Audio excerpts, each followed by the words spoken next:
Huset i Magstræde, som det jo hed i mange år, nu huset KBH, opstod i 1970. Huset var et ønske om at prøve at lave en ny form for arrangementer. Det var et fællesskab, der hed Det Nye Samfund, som prøvede at inddrage forskellige ting. De 4 typer arrangementer, vi har i huset, er jo ordet, filmen, teateret og musikken. Der er så forskellige interessentgrupper, der går ind og tager over der. Biografen er et rigtig godt eksempel. I dag i Husets Biograf, der kan man se et rimelig stort udvalg af film. Generelt så har vi ikke de nyeste film på programmet, men mere sådan lidt ældre film og lidt specielle film. The Room er jo faktisk Husets Biografs flagskib, kan man kalde det. Filmen i sig selv, kan man sige, er vores generations Rocky Horror Picture Show, i det, at der er rigtig meget interaktion mellem publikum og selve filmen og skærmen. Publikum kommer jo ind og sidder og kommenterer i løbet af filmen og råber og skriger af skærmen. Og så er det her ritual med de her plastikskeer, som folk tyrer imod skærmen undervejs. På teatersiden er der jo mange gode unge kræfter, hvor der har været topfede forestillinger og utrolig mange mennesker igennem og vildt god energi.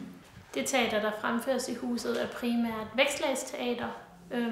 Så det er ligesom det, der ligger mellem amatør og professionel. Der er ikke rigtig nogen profil på det teater, der bliver opført i huset. Det spreder vidt inden for genren, alt fra musikteater, børneteater, fysisk teater og almindelig traditionelt teater. Musikken har den store spredning. Det er simpelthen alt fra punk til klassisk.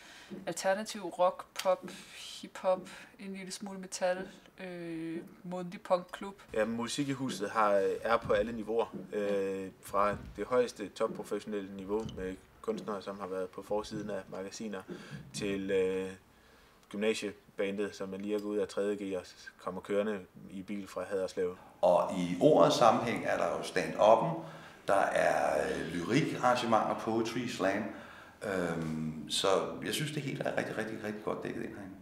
Det, der er forskellen på at tage ned og se comedy her i huset, og tage ud og se sådan stort anlagte shows i Falconer eller Comedy Zoo eller nogle af de andre klubaftener, det er, at komikerne har ikke nogen økonomisk interesse i at optræde hernede. Det er en open mic.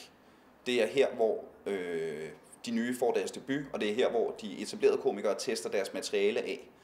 Jeg ser huset om 10 år som værende på den samme bane.